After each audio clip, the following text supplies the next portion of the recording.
May I have your attention, please? The show starts in 10, 9, 8, 7, 6, 5, 4, 3, 2, 1, go. Let's go. That gets me so jazzed every single time, man. I love that intro. So glad George did that. But what the heck is up, man? What's up? The weeks go by so quick, don't they? So fast. It's I feel like it was yesterday we were on. boom, boom, boom, boom, and we're here. We're here. It's go time, right? So Yeah, we have some interesting ones today. dude, I'm stoked about this. Just the little the 10, 15 minutes of chatter that we got to have before this. Like, yeah, sorry we're late, everybody. We got caught chit chatting a little bit. So excited about this. There's some good stuff coming down the line. A fellow that purchased a business, an existing business, and like all the details, not like the purchase price and whatnot, but like what happened, like what did he buy and what did he keep? I'm excited to dig in because that's like we're in the day where people are trying to buy businesses and more people want to sell businesses.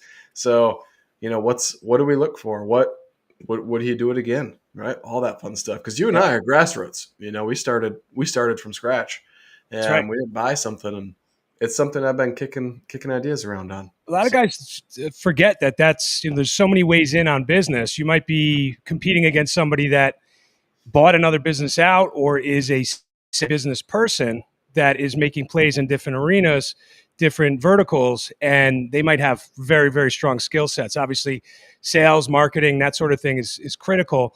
They're not all grassroots. Everybody assumes, they were on the truck and bootstrap the whole thing, but there's all flavors of business out there, my man. That's it. So any big news from Frank this week? Always big news, man. Gutter is going bananas. We are so deeply entrenched in that. We have two different projects running at the same time simultaneously. I don't know. There's like 12 programmers split between the two, the same team, the same project manager in London. We're on the phone with him hours a day. I mean, it's intensive, and the light's at the end of the tunnel. We're months away. Big build, enterprise software development. I mean, it's labor of love. Let's call it that. It's been 3 years since we've been working, and you don't know what you don't know. So you start and you build something and you go, let's knock it down and start over. I could frame this out a little bit better. Yep. And I could use better windows, or I could, let's use a slate roof instead of asphalt. So we've been doing. I'm 2.5 years into my 6,000 square foot addition, right? So yeah, I know that, and my wife literally just made a video and posted on Facebook, like, I get really frustrated that this isn't done. But then I get really grateful because we've made so many different changes because it's taken so long that I think we're going to end up with what we really want. So, you know what? I equate it to like being a painter, an artist, or a sculptor, right? You're never, artists say the work is never done. They can chisel and refine lines forever. When is it actually like done where you step away and go, that's it, that's a finished product? And that's the way I embrace business. Is it ever done? Am I ever satisfied? That actually is like the inner battle. Can I ever be satisfied? Right. But I think that drive is what, helps me chase greatness and excellence. You're always building it better and better and better. So we're on that track. I can't, and and 3 years ago I was running my mouth about it because I was so excited. I've been mum for about 12 months, if you haven't noticed. I mean, literally mum, but working triple time, 3 times as hard as I ever have, because I learned shut up and talk about it when it's done. So we're close. So that's underway. And then business is business, right? We're grinding with our home improvement services. And there's a lot of other things going on in the background. We talked about PE, right? That's a whole nother conversation. Yeah. A lot of activity, my man. How about you? That's right. Well, I mean, yeah, you saw the post. I actually entertained a private equity offer. Not really entertained it, but let him talk to me a little bit Yeah, more on the phone versus just they're texting or salesmen emails. And but I was pretty impressed. Like this guy was asking a lot of the right questions, and threw out like, "Hey, man, we'd be interested in that $7 million range. Would that get you?" And I was like, "Nah, man, sorry, like not where I want to be yet." Good for But you. um, and I know who I am. I'm a really, really crappy employee, and that's what they want me to be, right? You So, don't have to be an employee. You get to pick and choose the deal you want. right, I know, but You don't um, have to be an employee for 6 months or so, 12 months, but and that right, could be rocky. But as long as there's an exit strategy in the deal, yep, it's going to go your way. yep, Exciting times. We're going to talk about that offline, and I think we should bring it online in a pod. We should right, definitely do a full circle on that. The stuff that we're learning, the stuff we're exposed to, the language, the lingo, the way they structure the deals, the way they approach you. There's so many things to talk about in that realm. right, for sure. Let's talk about our guest tonight. We have a couple of interesting cats, I have to say. Yeah, no kidding, man.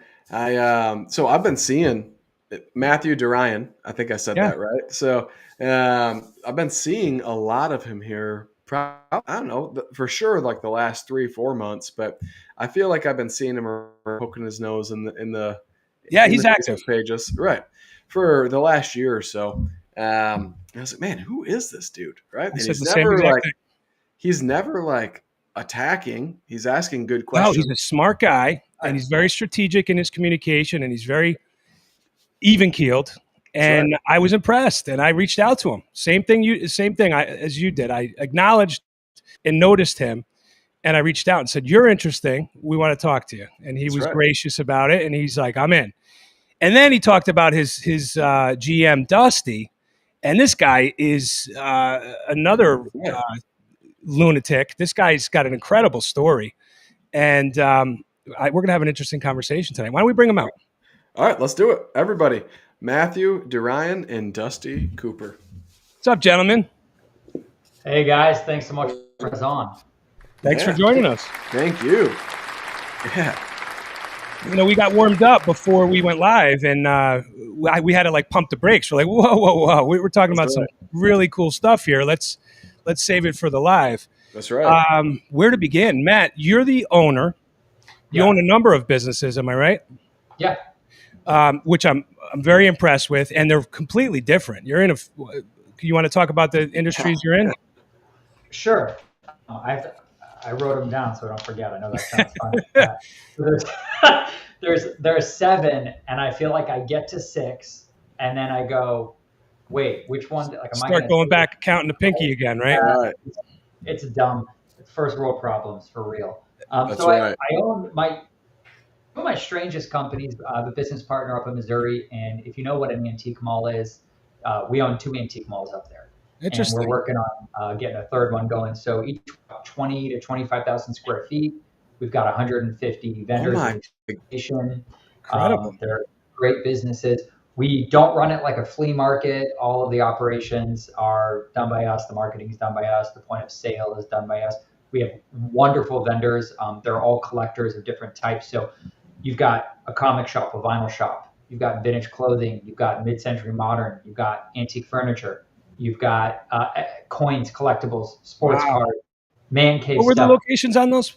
So one is located right near the St. Louis airport in St. Louis, Missouri, and the other one is located about 10 minutes south of Chesterfield in Missouri, which is really a really growing area. They hold a lot of conferences there. They're redeveloping the whole downtown there. It's about 10 minutes south of that, which is about 40 minutes, give or take, from the other location. Okay.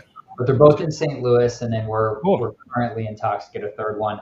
Cool business. My business partner kind of got us into that, and as he likes to say, helps to keep him out of jail, right? And make sure 25,000 square feet. That's huge. Yeah, West County Antique Mall and St. Louis Antique Mall. Yeah, if you guys are over there, go in. You'll everyone loves it. You'll love it. How close is it to the Children's Museum, the downtown big? Yeah. So the St. Louis Antique Mall would be 20 minutes. Actually, each location is about 20 minutes because that's Kirkwood. So you come in this way and come in this way. About 20 minutes from either one. So you've been there. Yeah. I've been there. That place is insane. Really? Great. Oh my goodness. So Yeah. insane. Yeah. All right, so we're in antiques. What Yeah, else? What else are we doing? I own Worry-Free Bookkeeping. It's a bookkeeping and finance services company. We're not financial advisors and we're not CPAs. We're doing all of that stuff behind the scenes to keep the bills paid, the bookkeeping done, and to help an owner run solid financial control on their company. Three partners in that. One of them runs all the day-to-day of that. And Neat. of course, that system that we use is also used in Guttersmith and does a lot. So that's a SaaS model, and it's as many clients as you could stack. That's the idea, right? Yeah. So on that one, we absolutely have people. Like, so you have one person per 5 clients or so, and then you have a blend of, it's like a hybrid of software and a human actually doing the work. It's very high quality. We help run the entire finance system. So, Oh, very cool. if I get going on that, I'll kind of get going. It's a little similar to Profit First. If you ever read the book, it's a little similar to that on how we do it. So we're getting clients set up with 5 different accounts. A unique thing we do is called the allocation form in terms of how we get our clients to set aside based on percentage or actual right off the top, set everything aside that they need to set aside and how we kind of run that and how to help them have their payables be as far out as possible and their receivables be as close to now as possible. How we kind of finally a bookkeeper with strategy. You're not awesome. just crunching it. You're advising. It's the way it should be, right? I hated it for so long, and I realized. So I would hire a bookkeeper and I went through 7 different bookkeepers, and then people would ask me, "Do you know a bookkeeper?" And I was like, "Man, no one's coming to save me on this one." So I said, "All right, I'm gonna dive in and figure out what I can do to kind of." I dove in. Solving problems. That's the best way to dive into a business. Yeah. That's how you win bigly. That's right. And then, 3 more left on there. We've got Indigo Water Systems. I own with my business partner, Neil. We've got a scientifically better water filtration system that goes on the entire house or coffee shops. We have a lot of coffee shops in town that use it. It removes PFAs, bacteria, germs, viruses. UV light? What are you using? No, it's a triple carbon filtration system. We don't need UV light. We don't need it with our system. It lasts about 10 years. We also do softeners as well that we add on there. If you test the water coming out of anyone else in town that offers this, and then you test ours, it just blows them all away. Wow, interesting. We've got a water engineer here in town. You install up here in Michigan? Because I'm due for that. So we don't, but we'll ship. We'll freight right. it. You give us your specs on your house. We'll make sure it's right sized. The plumbing on it is fairly simple, and we'll build one and freight it out. We'll take care of you. I would love to have. We'll connect on that because my wife has been on me for the last 2 months. So it's a huge difference when you have one of those and you have a softener and you have a pre-filter pulling out all the iron. And if your softener is right sized for the house, which very commonly it's not, they'll last for way longer. They'll do a fantastic job, and everyone's just healthier. It's just better. The other thing we have is with that company is a chemical-free pool system. No salt, no chlorine. It's a water pool system. We kind of detail on that. We can't use it for commercial application because of the laws around chlorine, and you have to use chlorine. But our homeowners that have it, especially people that have young children or who have been immunocompromised. If you've had that's amazing. Getting all the chlorine out is a big deal for someone who's had chemo. They're told not to get in chlorine pools. Brilliant. Doctors, yeah. Wow. So. And just the whole crunchy space. People don't want chemical. My wife literally said that yesterday. She's like, we have multiple swimming ponds on our ranch, but she doesn't like them. Me and the kids swim, but she doesn't like them. She's like, I'd like a pool someday, but that's chlorine, and I don't want to deal with that because not good for you. And people literally said that yesterday. So wow, I like your wife. Yeah, right. People will. You need a job? They'll go from chlorine and they'll get a saltwater pool, thinking that they've left chlorine. But a saltwater pool is a chlorine pool. It's just a different form of chlorine. They salt in, they run it through some electrodes, and it turns into a chlorine gas in the water, and it becomes chlorine. It's softer, but it's still chlorine in the pool. So when you get a freshwater pool system, it's totally not that. Then Lily Joe's produce delivery with my buddy Scott. I own 10% of that. Interesting. And that one is just restaurants and commercial kitchens. And then I own a smidgen of Dynamic Plumbing Plus with my buddies Dustin and Marty here. All right. So, yeah. No, different one. I got two. Oh, I needed another one in my life. okay. All right. Dustin and Marty, Dynamic Plumbing Plus, we're up to 6 trucks on that. That company will be 2 years old in October. Awesome. How's the plumbing space? Booming? It's always just people. There is enough business. It's Yeah. just, are there enough people on staff at any given time to service that business? And it's that recruiting, bringing plumbers in and setting those Can expectations. I dig into that a little bit? Is this in Florida that the plumbing Yeah. business is? Okay. Yeah. So up here in Michigan, for plumbing or electrical, you have to, in order to be on a job, have to have your apprentice card, or not your apprentice card, I'm sorry, your Oh, apprentice the card, union. right? Yeah. Any job, like Yeah. if an inspector or anybody shows up, you have to present it to them. Yeah. And I had the opportunity to buy into an electrical company. I turned it down, just poor timing. I would love to buy into it in the next couple of years if it's still available. But um, uh, the biggest hurdle for them is they're like, Colin, I can't hire someone who wants to test it out and be like, okay, you got to start going to school, right? Like, I can't hire people and let them try it out. Like, I wish they'd change the law. First year, you don't need an apprentice card as long as you're on site, master or whatever, right? Right. Right. Um, is that the same laws down Nope. in Florida? No. Okay. No. Different. Um, it's not a union state. So you've got, with the union, there's a lot of pros. You've got pros and you've got cons. So in a non-union state, that's not the case. You can bring someone in, start apprenticing them. They don't have to have that. In a union state, typically have that. That's been my experience. Like Missouri, you might need that more, and you get kind of the hybrid states and stuff like that too. I mean, I think that's the right answer. Aren't you more union up there with that industry? We do. I mean, we are more union. This was just a private, There was. commercial Okay. industrial At least not. Okay. electrical company. Yeah, no Yeah, union in no. it. They don't have that. I mean, here where we are, like gutters is licensed in this county. Right. Florida is a county by county thing. So you have Yes. like Hillsborough County in Tampa. You don't have to be licensed. Yet we find a lot of the HOA and GCs, they want to use us because we do have the license for Pinellas County, and that brings some peace of mind. Even though we're doing work in a county where the license is not needed, they say, well, they know what they're doing. Their license over there. They had to work through that. They have to do their background checks. They have to have their insurance current. There's a lot that goes with that, but it's not Right. that level of like checking the apprenticeship card. Yeah. Yeah. Florida's pretty crazy in how it literally varies. It's like even some certain municipalities inside the county will Oh have yeah, different yeah, license. like the city. Yeah, that's so kind of why I like the gutter side. So you have to be licensed, but you don't have to pull a permit. So Right. the seventh business is Guttersmith. Where is Guttersmith located? Clearwater, Florida, Tampa Bay. Right. Enter Dusty. Dusty, let's transition to Dusty and hear the Dusty side of things. Dusty Connected. It's a great story. It's Dusty, so you want to tell us about how you, and Matt, by the way, I saw you months ago, must have been months ago because time goes so fast, where you were advertising and you were seeking out talent. You were definitely leveraging the Facebook groups to recruit. Yep. Is that how you found Dusty? Yes. Dusty, tell us about that experience because it's a great story and the whole thing was phenomenal. I want it in your words though. I don't want to rehash. Yeah, so I was an installer for about 12 years.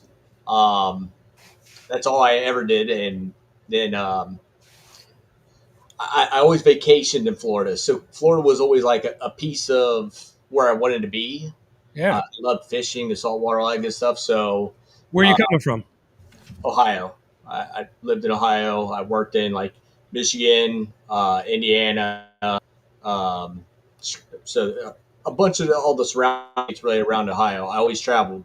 A lot of the companies I worked for, they storm chased or other companies get busy and just call us in because we wasn't as busy as them. So um, it was one Friday, having a bad day at work and was just ready to go to Florida.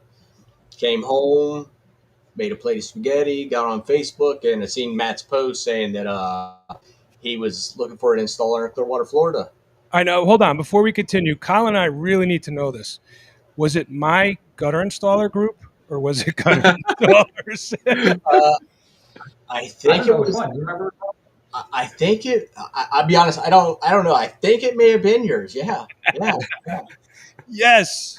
Yeah, that was a Was good it? answer I have because no it idea. strokes his ego a Great lot question. more than it strokes mine. So Yeah. Oh, I'm just playing games. I know. No, I mean, on that point, Dusty, on that point, Oh, a year they We're losing your audio, Matt. recently You moved want? back. Was a what?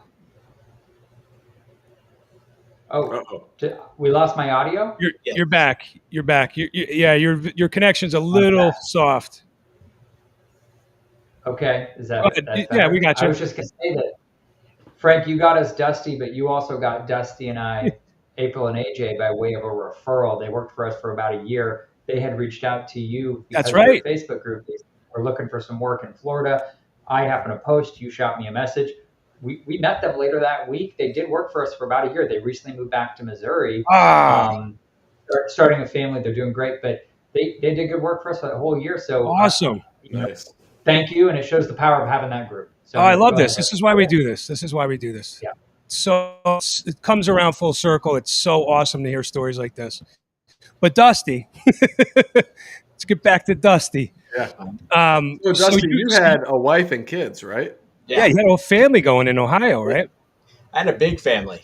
Yeah. So, yeah, that was one of the things. Like, it was. I came down, met with Matt. We decided that I was going to do it. He's like, it was right before 4th of July. He's like, go home to the family, and I'll see you July 6th. Well, hold on a So- second. Though. Matt locked the door, right? Didn't the door get locked? And Well, yeah. how long was the interview? So I came down for the interview. Well, okay, let me back it up a little bit. I messaged Matt. We talked for about an hour on Facebook Messenger, and I said, I'm booking a flight down. Are you able to meet me Monday? He's like, yeah, absolutely. Loved it. I booked the flight. Why I'm on the phone messaging him, I'm booking a flight, getting a Love rental it. car, Sick. and came down. It's a big deal. Thought I'm doing a normal interview. I meet him that morning, and it was a 6-hour interview. And yeah, I had to take a break and let my family know that I was safe because my phone was just like overheating in my pocket from them like texting me and calling me like, "Is he all right? What's Where's going on?" Dusty? Yeah, yeah. He was So, just in my living room. with Amazing. My wife and I, we were doing an interview. My wife was there. I said, I need you to meet this guy with me. You got such a good read on people. I don't want to fall in love with the idea so much that I make him what I want him to be more than what he is. My wife's a realist, and she's a very good judge. So I said, I have "Meet the Dusty." same situation. Same. There you go. Yeah, You like guys did the right thing, right? He flew in, so the deal had to get done. That's really where it's at, right? he asked for the clothes and he flew in. It was a big deal. But as you said, Dusty sealed the deal. Dusty closed that deal for himself. Right. And Yeah, I mean, Yeah, I would say, Matt gave me the opportunity, and I mean, I wasn't going to let it go anywhere. I wanted to be in Florida, so I was going to say or do whatever I had to do. I know when it comes to gutters, I can do it all. There's not nothing I can't do, so I'm like, all I got to do is get in front of this guy, and I'm going to be moving to Florida, and that's exactly what happened.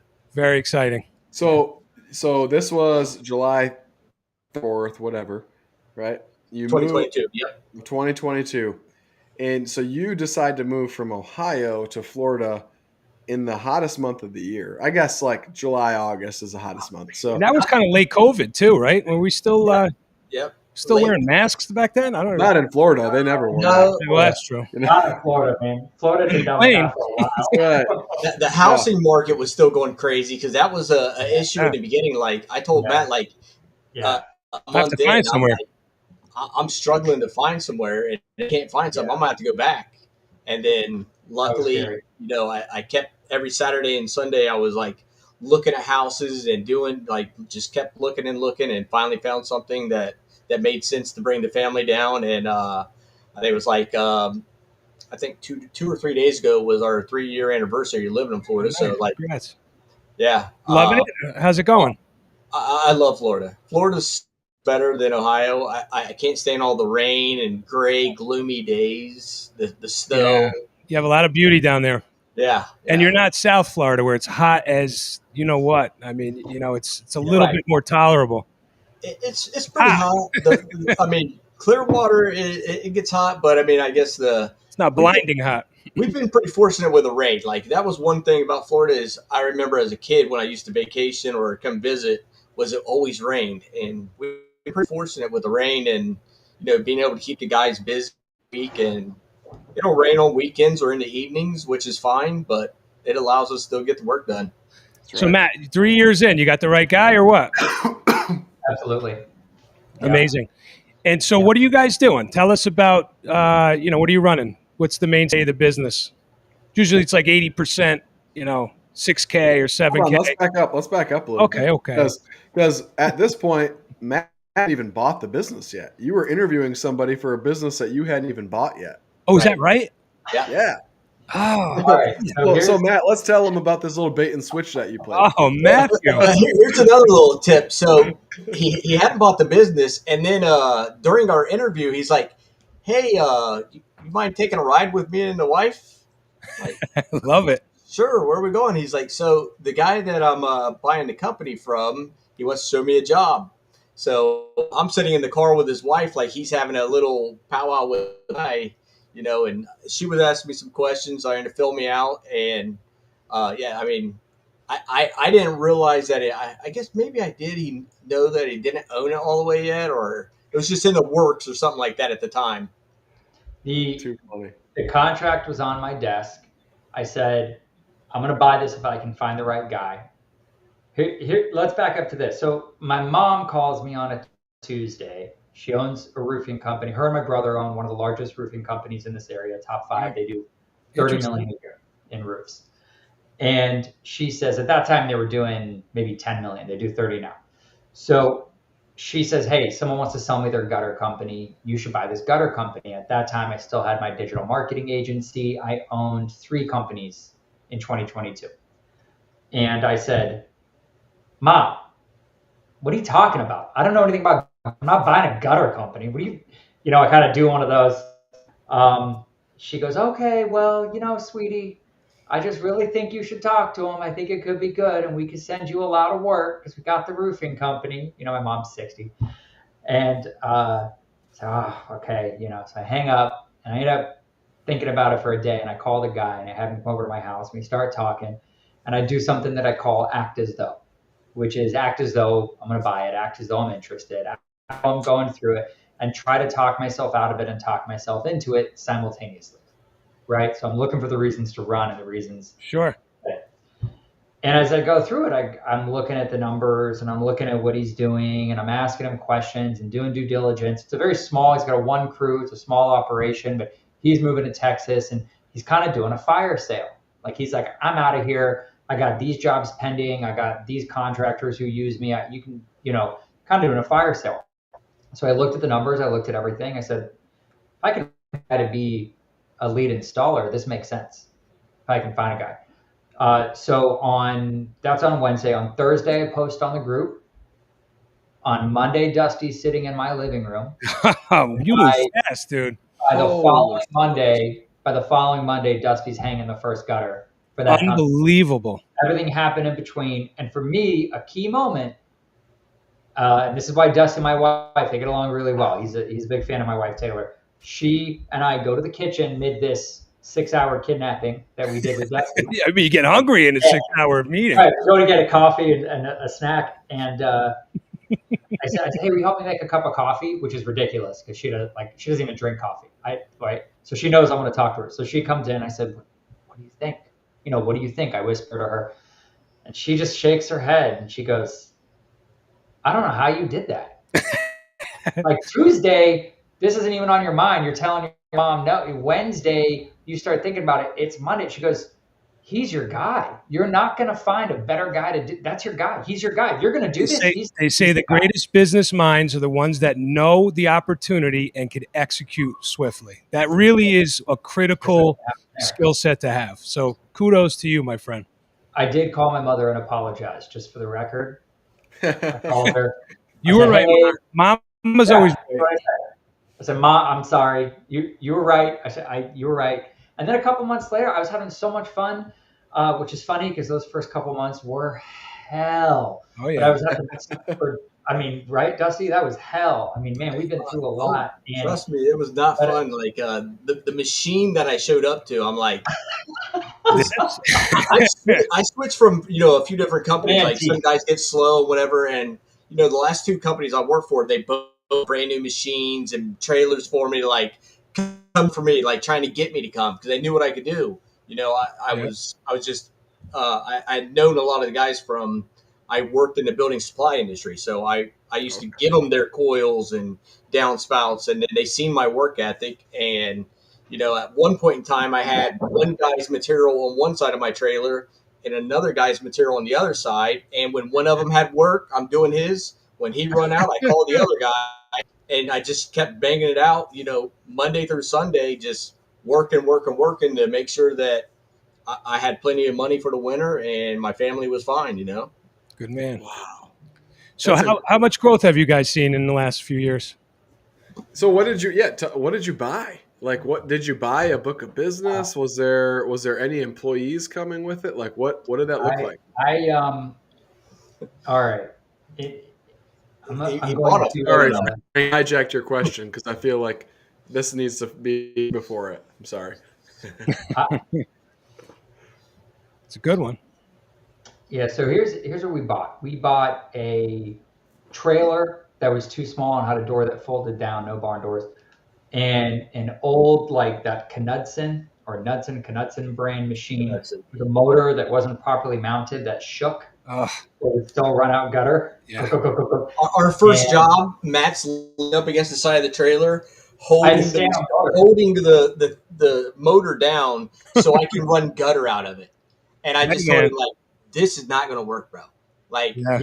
we have to change this immediately. Oh, what? And it was just bolted to the floor of the trailer. It wasn't even like on risers. Like you gotta like the most like what are you doing that you could imagine, right? Right. Dusty goes, yeah, no. Now here's the thing though. He says we need a different trailer. I got us a different trailer. He said we need to buy a machine. So at this time, the wait time to get a 6.7 combo Oh, was that's like right. It's brutal. 9 months because it's 2022. You couldn't get it. Right. Someone's who owned a franchise, maybe it was the Brothers That Do Gutters franchise, they canceled their order. So they put a verbal order in for someone in Michigan, Colin. For someone in Michigan. I don't No kidding. Yeah. What me? I bought a straight 7. So yeah. All right. So they canceled the order and we saw him post and Dusty calls me. I have an Amex. I put it on a credit card. He calls me, he goes, you gotta get this machine. It's a 6.7. It'll open up the jobs we can do. There's like a 9-month lead time. We can have this machine in a week. You cannot find this anywhere. So I was in disbelief that you couldn't find a machine anywhere. So I go on, I'm looking at used. I said, he's not lying. You really can't get this machine. No one's selling them. You can't get it. So I got that machine. They got it ordered and got rid of the other one. And we had a new trailer, a pre-owned trailer, but a new to us trailer at that time, big enough, barn door, threw that machine in it and started running 6.7. So that's that side. The other thing we got was I was supposed to get like a month of consulting. There were 2 owners of the company. The day after we signed, the guy left town, went to Texas. He said he forgot. He was supposed to stay and consult me. But his other partner is a very like do what you promise kind of guy. So he came back and worked for us for a month. And to this day, he works for us. No kidding. Really? He is one of the top coppersmiths in the Tampa Bay area. Very cool. Gutters and doing copper. Very hard to find people to do copper work or custom copper Yes, work. it is. Because there's not that much of it down here. Maybe it's hard to find them up there too, but we're talking like It's know hard that to we find the right skill set. Everybody wants to say they do copper, but can they do it cleanly? Can they solder? Can they, are hems proper? Do they know how to work hand tools? It's all those critical elements. There's so many hacks, but I don't you find touch good guys and you hold on. A good coppersmith. Oof. Yeah. I have 3 of them, and I treat them like 24 karat gold. They are. Yeah. They make the world go round. Yeah. We got him, and then the other accounts that we got a phone number. and we got We accounts. None of them had really one ended up job being. that the one big job that was like already, actually two jobs that was already committed. So like he had already took a deposit on those, and I think that maybe the size of some of those jobs. The one job was massive. It was a big, almost 4 story. It was a little over three. Like you couldn't reach it really with a 40 footer, but it was a monster job. He had that sold, so I was thankful for that. You know, to Jump come into in that. Right. and then with Matt's brother owning the company, that was a big thing for me for even deciding to come because I hate change. Yeah. But with Matt owning a marketing company and his brother owning a roofing company, I knew I could come down here and I was going to make money. Yeah. Smart on Yeah. your part to see the vision on their side and or see the assets you had at hand that you could put to Right. work. Right. Exactly. Did the phone ring? Did you buy a phone? Like did his phone ring for you or it just kind of was Well, flat? we started like probably a lot of everybody else, and it was not fun. You know, we're doing Angie leads, and did the phone ring? Absolutely, a I'm hundred saying times a day with the with purchase. Angie leads. Oh, Well, with the yeah. purchase, we really didn't get many. I would say it was pretty slow at first. You know, we had enough work to stay busy because we hired a guy like relatively quick. I trained him, the guy that we still have today, Art, he had some other things he had commitments to, so he left for about a month and a half. Me and the other guy that I just hired, I training him. We're doing jobs, and Matt knows half the people in Clearwater. So like a couple of Facebook posts, we got another job, you know, and it just went from that to now we have, you know, so many jobs we don't know what to do, you know. Phenomenal. Tell me, just as this is like a cautionary tale, but it obviously was a little speed bump that you guys overcame. I bootstrapped. I started from scratch. I know Colin did too, but there's a lot of guys now that are growing by acquisition, right? Because it's a really fast maneuver you could make if you have the scratch and the capital. What can you advise people at home that are going to, take that strategy or maybe considering buying a gutter company from somebody? What are the aside from the assets and the loose motors and whatnot, hard assets are one thing in the purchase, but what would you tell somebody? What are like the top 3 or 4 things they should be looking for to shake out to make sure they're getting something real and tangible That's a that's good going to make question. them money? Is that for me or Matt? Both of you. I mean, I think you both I have mean, for insight on me, this. I think it would depend on like, are you going to rebrand? Are you going to keep that name? If you are going to keep that name, you know, what kind of reputation does that company have? Get on there, see what kind of like a 5 star Rebrand. company. Do you have like Yeah, a 2 star, and you're going to take on a lot of problems? Because no, I mean, you might as well start fresh if you're going to do that. I agree. You're right. You don't Good want to come point, in. right? You want to overcome bad reviews, right?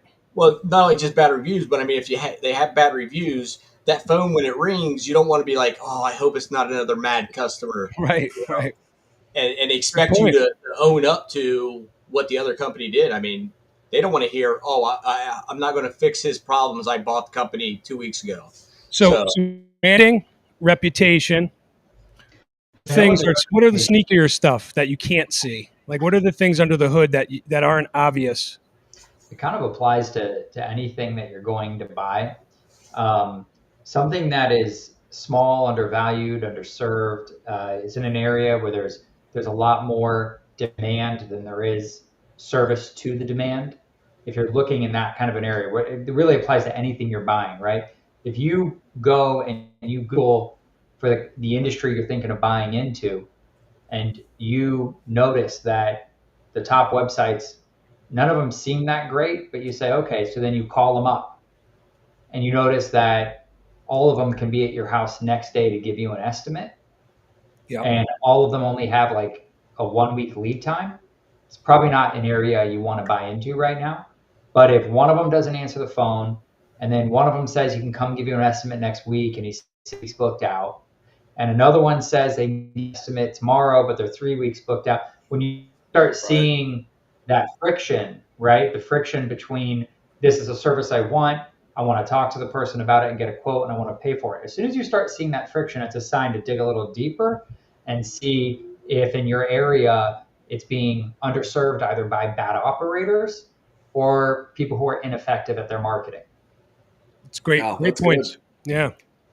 That's one That's that I really love. Beyond that, you just have a risk reward.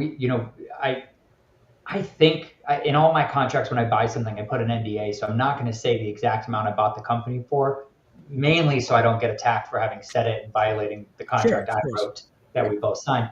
But it was not an expensive purchase. The money that I put into the bank accounts to make sure that Dusty would be completely paid no matter what happened for the first 4 months that I put in there, hoping I wouldn't have to put any more in, and making sure the operations would all go. That was more than the purchase price of the company, to give you an idea. So what I got was introduced to the company. Who is your supplier? How much are you charging? Why do you charge that much? How do you close a job? Take me on an estimate. How does this work? And of course, that inspiration and make that post in your group and meet Dusty. In the end, Dusty could have come here and he and I could have started something and we would have the same success we have today. But he and I would have never met had that guy not been selling his gutter company at that time. And had I Sure. not told my mom no, and had Of I course. not Yeah. then decided that I needed to do, then look into it because this kind of stuff. So what I bought there was like the kick in the butt. Right. That's right. That makes sense. Now you're in so many different industries. When you were shopping and looking at this purchase, I assume you already knew how to analyze a P&L, but you didn't gutter per se, and you have an hesitation, but you did say it was an eye opener. You saw that there was profit in it. Um, in your experience in other industries, and I'm saying this hopefully as a loaded question to be inspirational to the other gutter guys out there that are watching and tuning in. Do you find, Matt, are you like still stoked on the rain gutter concept? Do you think that it is, I wouldn't say wildly, but it's very profitable compared to other industries? And do you still feel the same way after 3+ years in the industry now? Yeah, I'm playing the long game with this. Dusty and I both were playing the long game. We have gone really, really deep on installation here. Really, really deep. We're barely scratching the surface on anything related to cleaning. When some folks got distracted and went 2 hours south because a hurricane hit 2 hours south, and all the roofing companies and all the gutter companies went 3 years ago. They all went Yeah, I remember. south. We stayed here and just Cleaned up. Yeah. marketed and focused. And I had to make that decision. Dusty and I, we talked a lot about it. I said, are we missing an opportunity here? And I've found that anytime I try to build a business on a wave, like a wave I can't control, whether it's a literal wave, like from a hurricane or whatever, I'm going to do demo now because everything flooded. That to me, like you're building on a house of cards. If you're already Right. a demolition industry, let's say, and a wave hits and people need their houses demoed, you're going to do great and you're going to still do fine and have good, unit economics to make money once it's gone. So I'm definitely deep on it. Our goal is to be Inc. 5000. Really? I love it. Yeah, we'll be on Love the Inc. 5000 next year. Sick. Awesome. So, I mean, that analogy with the wave, I mean, it's so true. As fast as the wave comes in, it goes right out. And Yeah. there's no foundation to stand on. Yeah. It's a trend. It comes, it goes. We don't build up. Yeah. A lot of people, they're like crows, right? They chase the shiny nickel and run in the wrong direction. And then they miss the opportunity because they lost their footing. They were there and now they're gone because they were distracted. And That's right. same thing here. I'm in a small state, Connecticut, but it's highly populated. I used to run the whole state when I was younger. Oh yeah, I'll go anywhere. And now we really have concentrated in, lower Fairfield County, not even the whole county. I will travel a bit to the northern side, but we just, especially from the marketing perspective, right? It's expensive, and to saturate that market and to touch them a million times so they remember your brand. You can't do that in 10 counties. If you max out in a few, then they remember you. So I guess learned the hard way in a sense. Like I've played it all. I played cards 10 hands at a time. We narrowed it down to maybe 3 hands and play it really well. And so many ways to spin it, but Inc. 5000. I mean, I'm impressed, man. Is this something you want to scale as far as get into other cities and blow the name up? So I guess we're going to see where it goes. The there's a lot more to do just right here in our county. And we officially started piloting our soffit and fascia, and we have a crew dedicated to that. We're kind of seeing what that does while we maintain install. We could bring on 2 more crews right now and probably have our lead time drop a couple weeks. We're booked out almost 2 months. Wow. So we could bring on a couple crews and do that. So I think that there's a lot more growth there, but we have not gone deep yet right across the bridge in Tampa. We do big jobs there, but marketing wise, to your point, Frank, rather than trying to hit everything we could drive to with the same marketing dollar and same initiative, we put those dollars, same amount of dollars, but we do it here. And Right. that has continued to return, right? And then what I want to do, what I think we're going to do is rather than trying to branch, we're going to branch, right? Instead of trying to take what we're doing and do more of it like this, we'll set up a different office with an assistant GM Right. who works under Doing it the Dusty. same way. Right, and we'll just replicate what we did as like a branch. Now, if that works in the 2 spots, once we've done that, Orlando, Jupiter, you could start to do some things. So we're gonna see. I want to have fun with it. I want Dusty and I to be having fun with it. Some days are more fun than others for him. Yeah. This Some of his stories. Some days are more fun than others for me. But financially speaking, running the numbers, doing the marketing. Sure. Let's talk marketing for a hot minute, and we're all marketing minded, and I'm sure Dusty is as well. What kind of flavors of marketing are you hot on? And I think we've talked about this on Facebook, but what are your big hits? And without giving away trade secrets per se, but what do you really like to play in? We put UFC card girls on the cover of all the major intersections, holding our logo. It does sound appealing. I'd be like, "Are you hanging my gutter? Like, what's going on, Taylor? Look at this."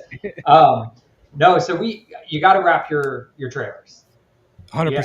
Some people, I see them in various industries. I've got a friend, he owns a GC. We've got a bunch of friends that own general contractors in town, probably 5 or 6 of them that I know. And there's one of them, if he would just put the money into wrapping his vehicles, he would add 30% to his top line. I'm like, dude, totally agree. Or vehicles.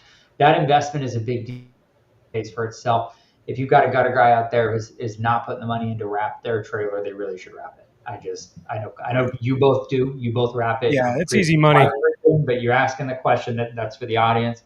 The other thing is, of course, the best marketing is doing a fantastic job and caring a lot about your customers and doing a really good job for the customer, calling the customer back immediately if there's an issue. That's fantastic marketing. It makes it so every dollar you put in to any other marketing, you do a great job for them. Now we've had people move, and 2 years later they move and they call us and they go, "You did my gutters in my last house." And we weren't even doing drip marketing to that person. We didn't have an ongoing service to offer them. I don't want to get all spammy on them, right? And have them go, "God, how many times do you do my gutters in my house?" So we didn't even they remembered us because Dusty runs a tight ship on the customer service. He cares so much about the customer, and it's huge. I think that's really important. So a lot of 5-star reviews. You got to have your 5-star reviews, and you got to be investing in digital marketing also. I just looked you guys up, and you have 284 5-star reviews. No 4 stars, no 3 stars, no 2 stars, no 1 star. Correct.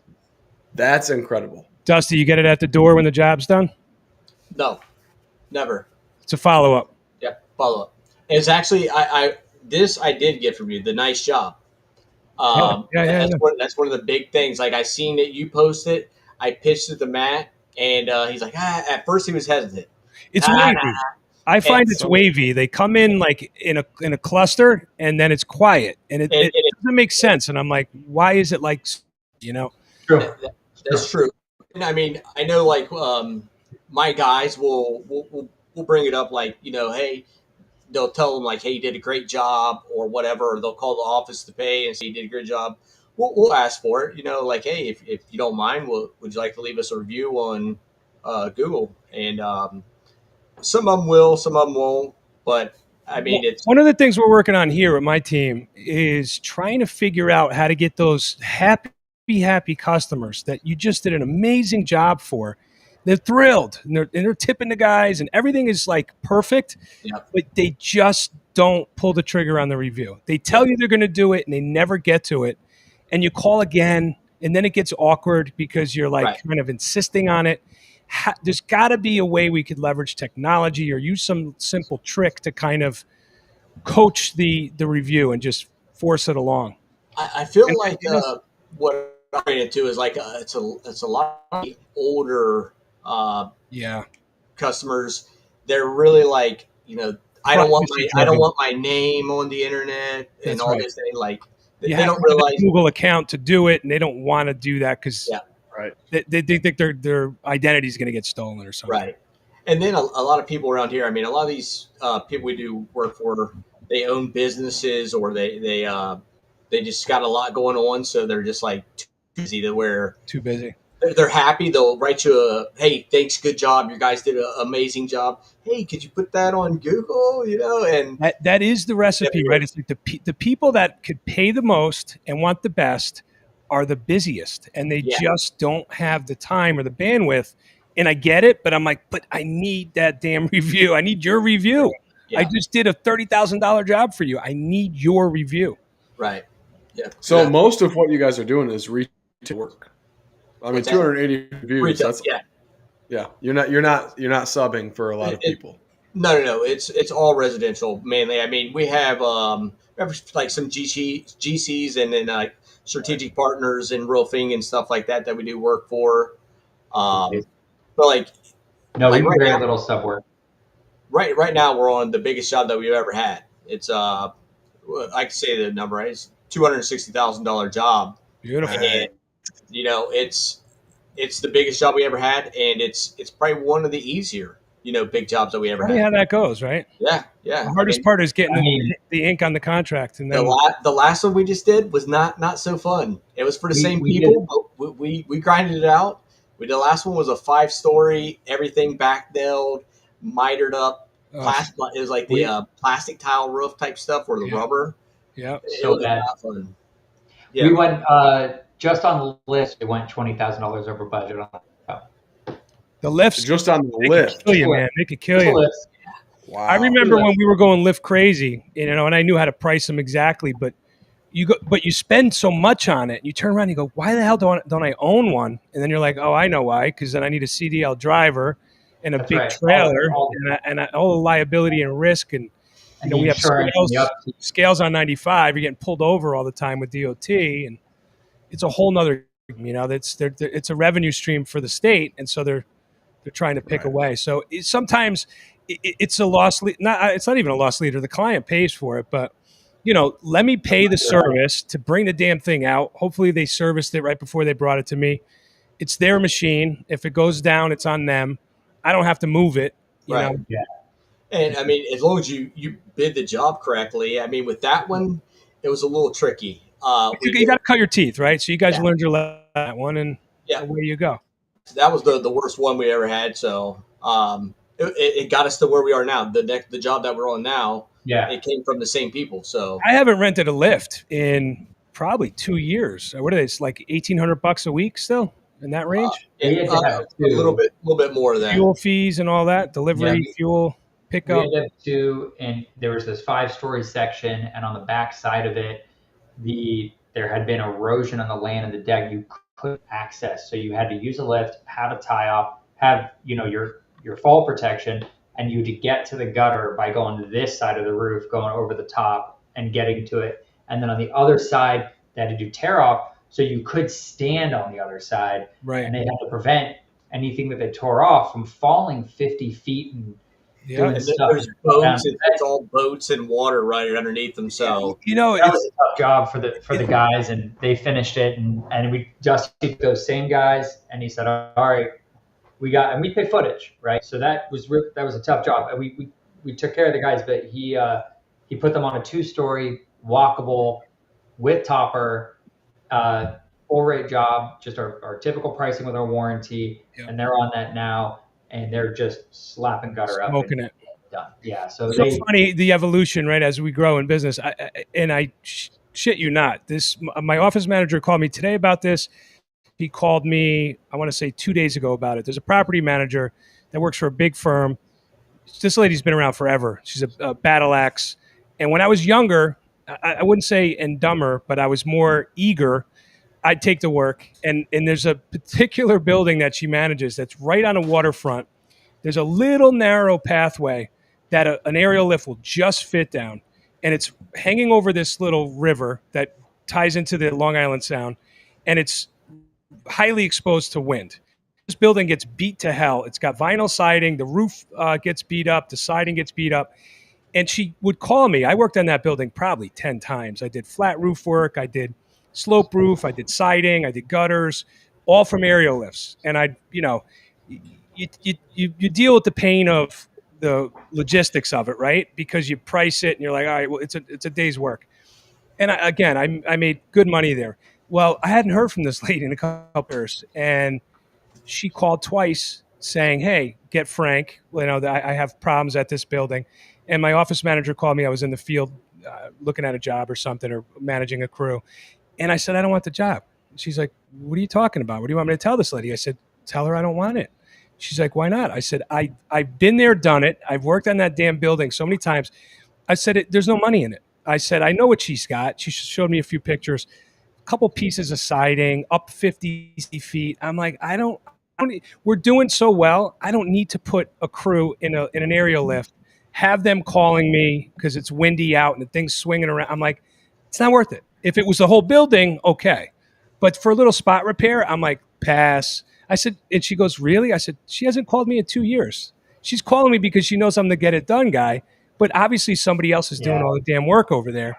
And he's too chicken to get up there. So now you're calling me.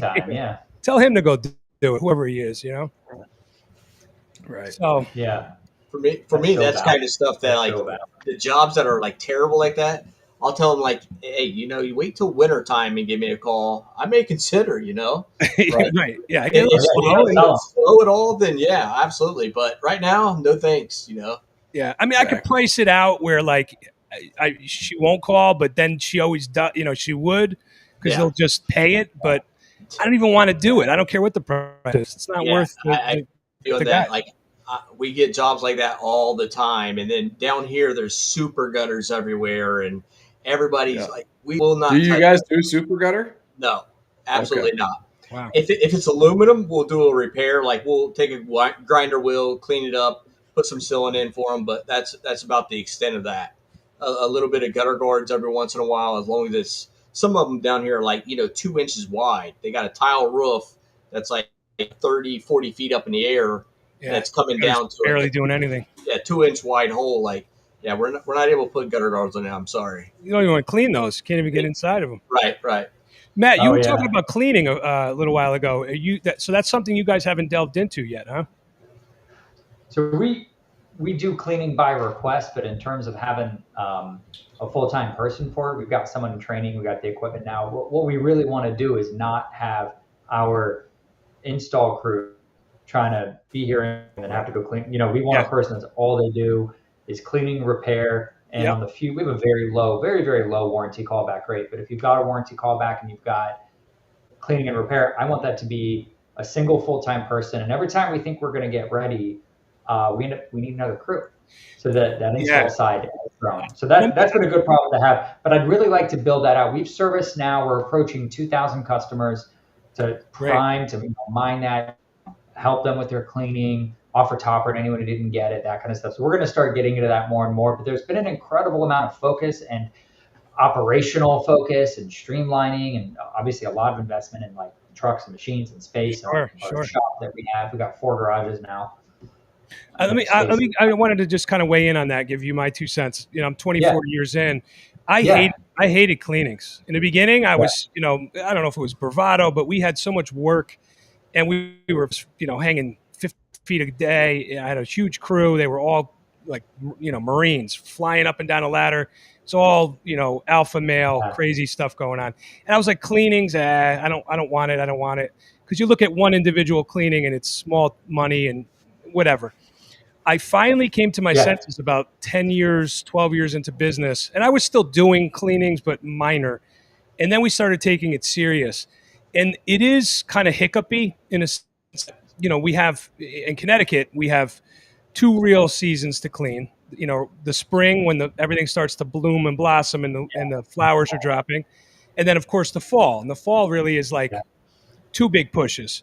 So the way we did it was, I use subcontractors and I bring them in seasonally and I give them, you know, thousands of cleanings. So they know what they're walking into. They know that money's coming and they want it. And I tee them up and I kind of manage the relationship.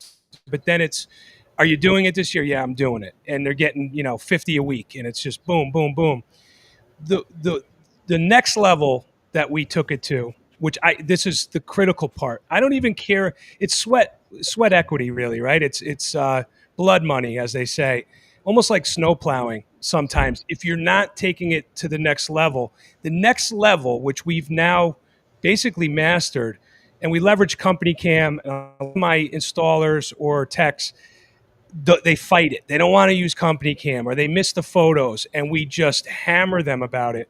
But what we do is we use the cleaning as a master upsell tool, and rightfully so. So like they're on the roof, they're looking at the roof, they're looking at the siding, they're looking at the gutters. Anything that's flawed gets reported back to the office, and now we're generating leads every day that we wouldn't have otherwise. And so it becomes worth the while. And then, and not to go down the rabbit's hole, I don't even want to, but just to touch on it, and it goes back to what Colin and I were talking about earlier about talking to private equity. These guys that want to buy businesses, they only want to evaluate the business on repeat recurring services. Oh, yeah. Really only care about things like cleanings. They don't care about the one-off. I don't care how big it, $265,000 job. They go, we're going to put that to the side because we just want a clock.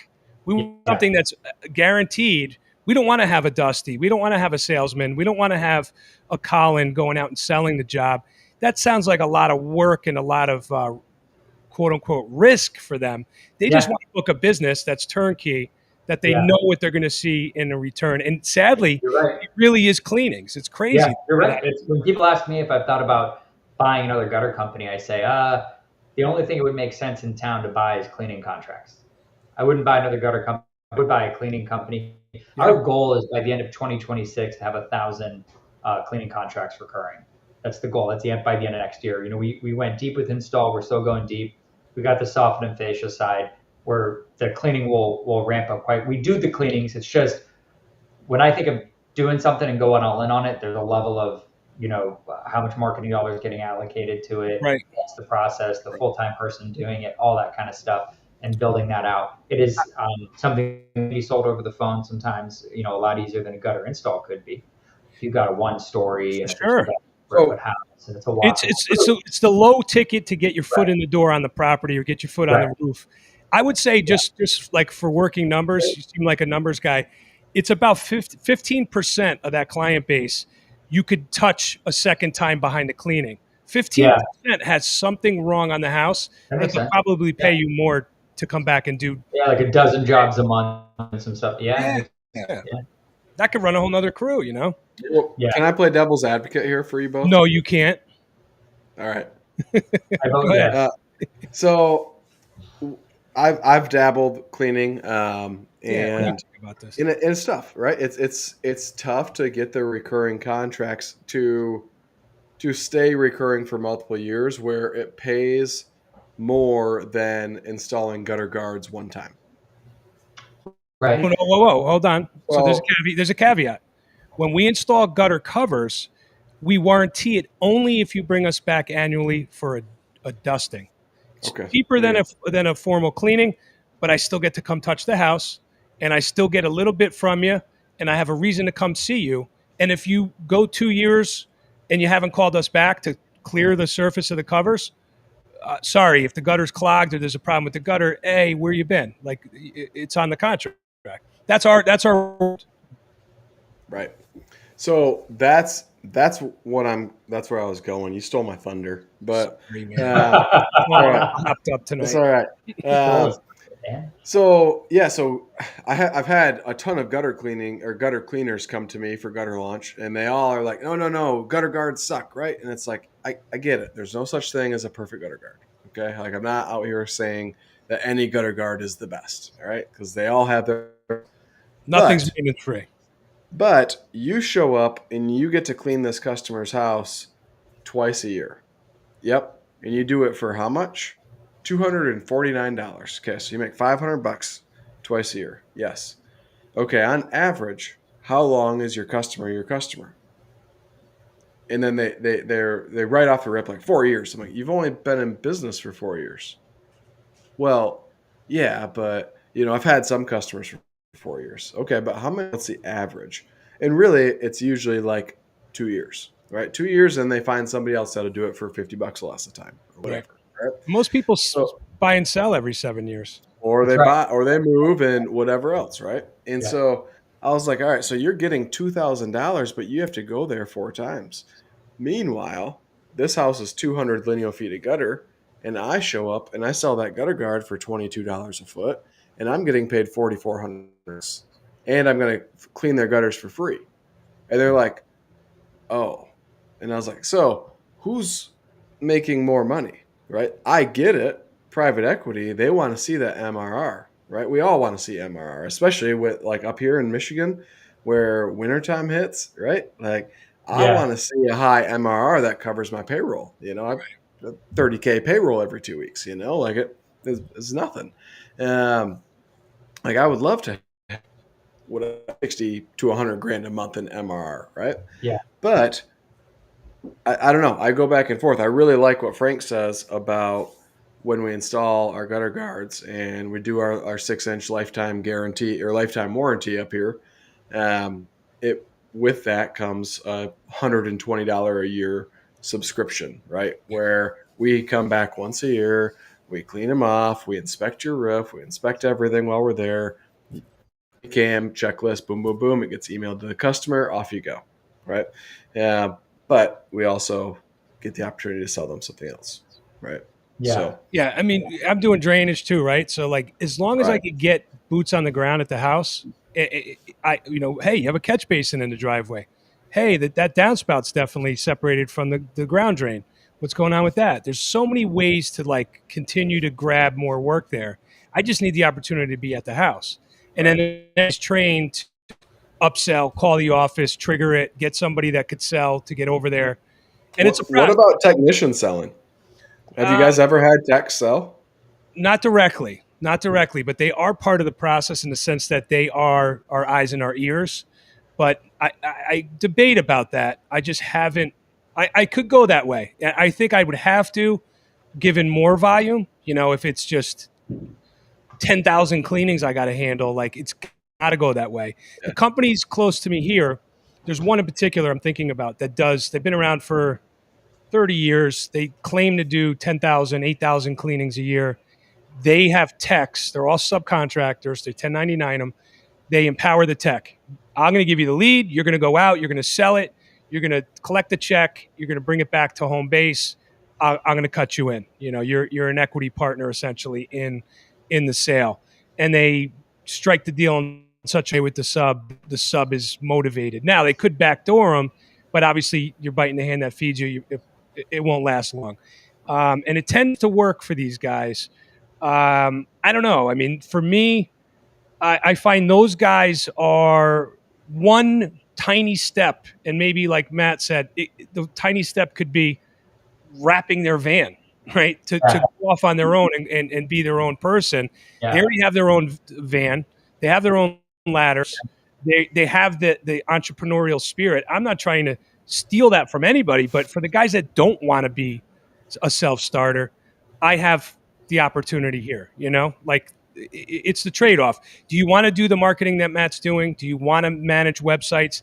In today's day and age, you have to be all kinds of gunned up with strategy and marketing dollars to compete with guys like us. So either you want to compete with me, or you want to align yourself and you focus on what you're good at, which is the tech side, and I'll bring the business in. What about you, Matt and Dusty? Have you guys ever had your technicians sell or do upsells or anything like that? Yeah, I mean, gutter guards. We always tell them like, if they may be hesitant in the beginning, but like when they go there, the gutters are completely full. Like this is probably why you called in the first place. Have to take a picture, show the customer, hey, you guys really use some gutter guards. We do a thing where like if we do the gutter guard install while we're there to do the gutters, it's a little bit cheaper than if we leave and come back. So that way, it just incentivize them on buying now. Hell yeah. Yep. I've had so much, like we used to, if my sales reps go and do they do a roof inspection because we do roofing as well. So we get a gutter lead, we do a roof inspection always. And our closing rate when we pitch them a new roof, right? Because a lot of people need it, right? And we try and play the ethics card, right? Like ethically, I can't sell you gutters because you need a new roof, right? I mean, I sell you gutters if you really want to, but you're going to be mad at me when you're going to be mad at me, right? When you replace the roof and it trashes the gutters and blah blah blah blah blah, right? Yeah. And it's going to void the warranty if you don't use our services. So let's just get the roof done first, then we'll put new gutters on. Everything's going to look good. Closing rate significantly lower than if we mention it, we give them it, and then we still quote and sell the gutters. And now our gutter technicians show up and say, look, hey, Dusty, I know we're here to do the gutters today, and I would love nothing more than to do this job and get paid because I get paid by the foot of gutters, but you really need to get this roof taken care of. Yeah. And they're like, oh, really? Because my hands are dirty. I'm a gutter installer. I'm not a salesperson, right? And close it. And so they'll call the sales rep up. Sales rep comes, closes it right then. Well, see, there you go, though. But so the sales rep is really handling the sale. So yes, guys are trained to do that. But but it's kind of like they said it on the tee for them, Yeah. we do it all day. They definitely bird dog stuff all day, every day. There's something. We don't skip over fascia. A lot of stuff just slap shit up. They cover holes in the fascia. Like any flaw, we immediately stop, bring it to the attention of the homeowner, and it's so easy to get the upsell in that because it's the right thing to do. No, we won't do that. There's none of that. Yeah, and sometimes we'll get that customer that's like, don't worry about it, just put it up. Well, if we do this, we're not gonna warranty that, and we're gonna have to change the contract and put it up there, just so that way we protect ourselves because we don't want to put it over the ballot, or even if it's just a couple spots here and there, like it's going to fail. So that's going to be your weakest point. I don't want my gutters falling down, and then you calling me. Or leaving my first 1-star review. Yeah, I'm curious. It's taking the conversation in another direction. How is competition in Florida? From what I understand, it got super saturated with gutter guys, and I mean the storms kind of draw that. But then it's, there was a big influx for COVID. Everybody moved to Florida. Is it highly saturated, or it just kind of seems that way from my purview? Yeah, it definitely is. I mean, compared to Ohio, I think it may be a little bit less than what I'm like. I work for a building supply company, so I seen trucks parked up for 2 hours in the morning waiting to get their stuff. When we go to the supply house here, it doesn't look like that, but there's still tons, and then there's more popping up. They just I just think there's gutter guys everywhere now because it's low cost of entry and. A lot of them are trying to push for cash money, and it's an easy score. It's an easy, If you look at any of my gutter launch ads, it's all my fault. So I'm the reason that the gutter industry is bullshit. Everything is your fault, Colin. Yeah. You had to put that on and get on the roof. I think in some of the unlicensed counties, I think it's even more saturated. Also, there is a supplier locally who will do deliveries for $50, regardless of size. So we see what we see at the supply house that we mainly use. There's 3-4 different supply houses. We see the one that we use here in a licensed county. We're not really going regularly to either of the other 3 locations, which are all located across the causeway. So I think it's sort of like, well, where in Florida are we talking about? Right. We have plenty of competition. It's very rare that someone's not getting multiple quotes on that side of stuff. I guess it's hard to say. Yeah. We're the biggest in our county. There's no one that hangs more gutter in this county than us. Really? Yeah, it's a fact. Yeah. That's awesome. Impressive. We're a little over time, but I don't want to end this I don't want to end this without talking about your guys' sales process. So are you guys like Leaf Filter 2.0? No. Or like, what does this look like? We leave the job without giving them a quote. We don't give them a quote on the spot. These guys are going to try to roast you so hard right now. Hey, I'm not going to. That's fine. But it's working. It's working. I'm not going to roast you.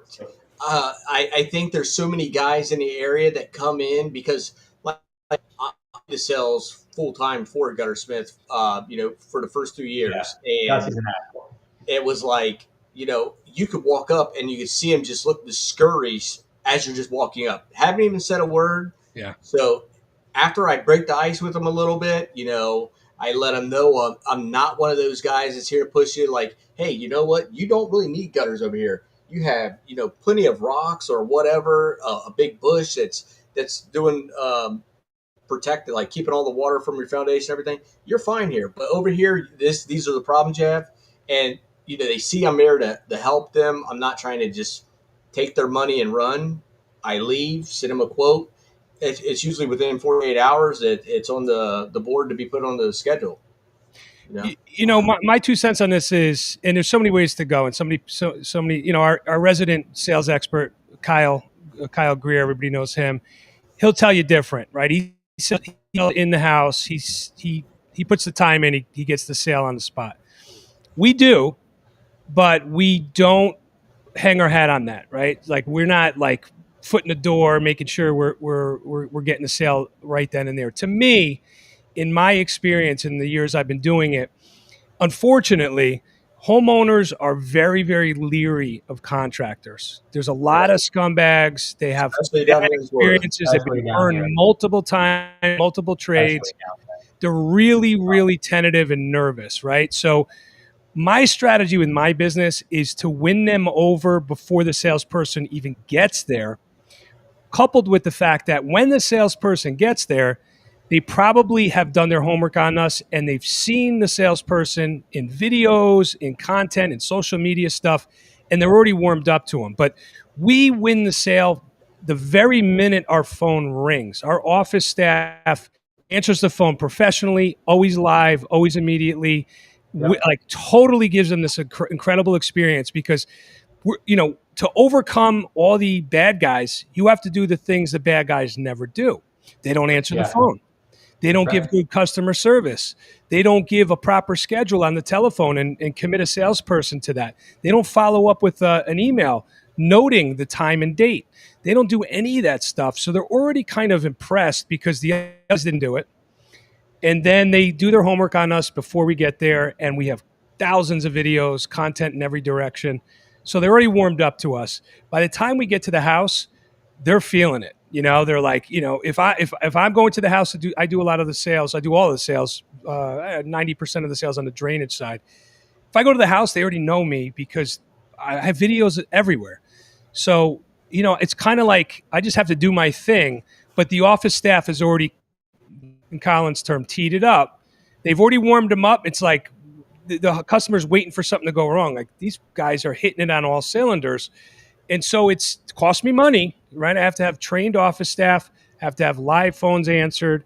I have to pay for that administrative side, but that makes the difference for me. It's not necessarily me camping out at the house saying, you need to sign today, or the price is going up, or you're going to lose this discount. I don't take that strategy, shoot straight, like Dusty said. Yeah. I educate.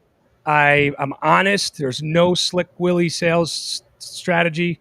It's here it is. When I leave, they know I am the definitive expert in my industry. They know what they're getting. Yeah. And then it comes down to the money. Can they afford us or not? And, I'm not going to win every job, and I understand that. And I'll let jobs go because I have to make what I need to make, to make the wheels turn in the business. It's just the way it is, right? Right. We But do have that same front loaded aspect when you're talking about the live calls and that. I mean, it's the same. You call us anytime, Monday through Friday. You're going to get a live person's going to answer. They're local. They're right here in the office. They're going to answer your questions, get your address, get your info, schedule you, put an exact time that person's going to show up. You're going to get reminded. There is a lot of that goes on. So then the salesperson shows up and they're there to estimate, answer questions, find out what you need. it sounds so simple, right? It sounds so Yeah. basic, but yet it's so Yeah. damn profound because your average Joe just can't put two and two together to pay somebody, train somebody, make the phones ring, get the technology and the software to run a CRM. Yeah. They just can't stitch these things together. So if you can, you are going to just crush the competition. We did a lot of CRM deployment in my marketing agency for biotech, an international company. We did a lot of work for a PR agency that was handling, I can't say the exact industry, but in the agricultural space, we did a lot of work in that space CRM wise. But there's a lot of stuff we did where, as a software nerd, marketing guy, business ops guy, we're able to string that together. And then I'm really big on humanity. Let's talk about the AI receptionists. I'm an AI receptionist right now. I would consider it for off hours, not peak hours, but I'm still totally anti having a real human answer the phone during business hours. I wanted to get both of your tips. We use live call services, humans after hours. They're okay. And we test it all the time. We call them, we listen to their calls in the morning. They're hit or miss sometimes. And then and I've been through so many services, but still, I believe it's important to get a human, even if they're just like calling a doctor after hours. They're just getting your name, your number, and a you want. We all get it. There's like 5 of us, 6 of us in the office. We all get the text and an email. And so if it's something that's, a 5-alarm fire, one of us will jump on the phone at 10 at night and make a call if need be. Otherwise, we see it, we triage it in the morning, we tackle it, or we'll discuss amongst ourselves. But I think the human element to me is critical. I think it's interesting, right? This is such a study in humanity. I just think the human mind has an amazing nose to sniff out AI.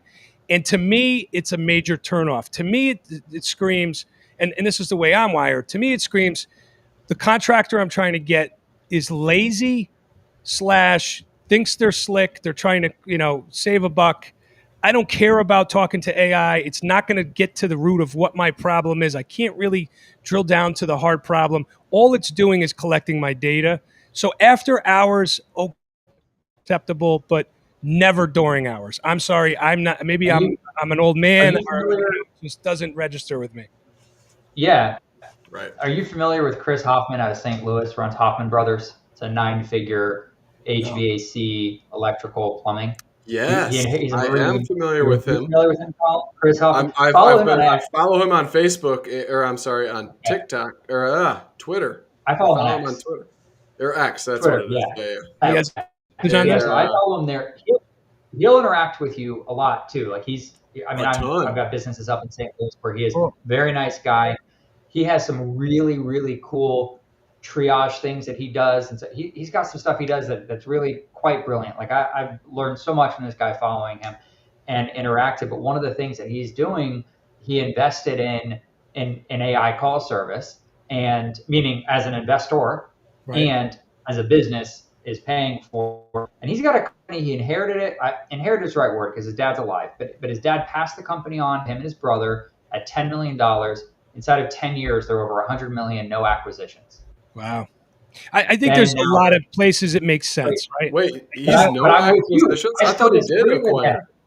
I still disagree with him, right? I'm like, no, to get to 100. Now he's starting to acquire. Now in Colorado, Missouri, and it's either Kentucky or Tennessee that he's expanded. The guy's nuts. I think it's brilliant for setting a calendar appointment. If I'm guided when I call in, and obviously I need something, so obviously I need a technician or a salesperson to come to my house. If that AI bot, that agent can guide me through when, where, what time, who I'm going to meet with, and make it swift and seamless, it's acceptable. But I still, and I'll tell you, and we listen to all the calls that come into my office, people want to chit chat. They want human interaction. They want to tell you how their dog sick and they can't get out the back door because the thing they want to just they're lonely. They want to have a chit chat. And you know how I know that this is true? Not only do I hear it in the phone calls, but when I get to the house, I'm told how amazing my office staff is. Everybody in my office is praised. Oh, Renee was amazing. Why? Because Renee gave them the human touch and engaged and connected with them on some level about maybe it's the sick dog or whatever. And I don't think AI can do that. And so that human element makes them love us before we even come out to sell. And then the sale is that much easier. That's my 2 cents on it, studying, the flow. I need to gamify this. We have like just little competitions on who can take an inbound call and have it be the longest, right? So we have like 15 to 25 minutes usually, right? And you can tell. I try and run like 3-ish leads a week. But if one of those calls, like the long ones, is my lead, it's like I show up, same thing. Oh my gosh, Lucas was absolutely amazing. Like you don't even have to sell me anything. He already did it all, right? And just measure it up and give me the quote I'm buying because you guys are amazing, or Bree or whoever, right? Like I need to gamify it, and we need to have it like in Slack where people are just like, I just 17-minute one. I got 18 minutes and 26 seconds. Like gamify it a little bit each day. And do you find there's a correlation with the longer on the phone, the higher the ticket, or easier, higher the closing rate? Higher closing Definitely. rate. Yeah. Right. So look, so if there's not the human interaction, right, and it's AI guiding them just who, where, why, what time do you want us out? To me, that's the definition of that is transactional. If it's a transactional engagement, what's the transaction? It's monetary and it's strictly price based. There is no ability to sell. There is no ability to upsell. There's no ability to understand more about the project. It's just, I need this. Okay. AI says that's worth this. And you lose any chance to upsell or grow that project. So to me, that's a loser. I think I love the human element in teeing it up, the office manager, communicating, engaging that person, gathering data. I get fed that data. Now AI could grab this, that, and the other thing, but I know the day I have notes when I go to an appointment. I see what's going on. I heard about the sick dog already. I already know what's happening. Yeah, right. That's a good point. You know? I come in with dog biscuits. That's right. Well, that'll make him more sick, but So did we have, this was, I think this was on the group. Did you end up with any comments? Did anyone decide to tune in live and drop any comments on there? I don't know if you watched. Oh, no questions. Just a bunch of comments. Communication is key. We got some comments coming in. Well, thanks everyone for the comments. That's great. Yeah, absolutely. I'm not like watching the stream. I'm just talking to you. So for all I know, we got comments coming in, or we don't, or whatever. It's tough. We get sucked into the conversation, and we're looking at each other, and you lose track of inbound. Well, this is one that I feel like we could have a part two, like a part two as 100%. Well, because this was awesome, and if I don't get a part two on the podcast, I want to talk to you both on the cellulars or come visit you or something. Okay. You guys have been brilliant. Come to Florida, either of you. Let us know. I come down. My dad's in Cape Coral. I got a good buddy in Clearwater that I go visit usually once a year. So I probably know him. Matt probably does. It's a Jordan Hidalgo. Hidalgo. No, the name sounds familiar, but I'm going to guess 2 degrees of separation. Okay. Like I know someone who knows him, or right. Probably. Yeah. Now, Frank, he did say you know everybody in the Tampa area. How far are you? I didn't go last year because he sold his rolls, and so he wasn't picking me up at the airport with Rolls Royce. So did he really? I had to snob him. Yeah. I know that name too. I'm like, Frank, how far are you from Lake George? Are you close to? A few hours. I'm probably 3 from Lake George. I'm right outside of New York City. You're on. Okay. I just went up to. I flew into Albany and just went up to Prospect Mountain and went to the Saratoga racetrack. And beautiful, right? Nice. Beautiful up there. Yes, Saratoga is about 2.5 hours north. Okay, that's all right. Cool. Not too crazy. Yeah. It was great. It was really, really beautiful. Good change of pace from where I'm at. Nice. It's good to get away. Yeah. But no, guys, thank you so much for having know we're at the minute mark, and you guys want to get to your. Colin, I definitely want to have him back. Yeah, let's Bring have him back. in about a month. Let's do it. Let's have him back in a month because there's so much more I want to talk about, and I'm going to talk to you guys more just because I've got questions about Yeah, I'll give you my number. what you're doing. So Yeah, man. Yeah. Let's talk. Dusty, great meeting you, brother. All right, fellas. Nice meeting you both. Appreciate hearing the story. Yes, sir. All right, guys. All right. Have a good See weekend. everybody live. All right, see you guys. All right. Bye-bye.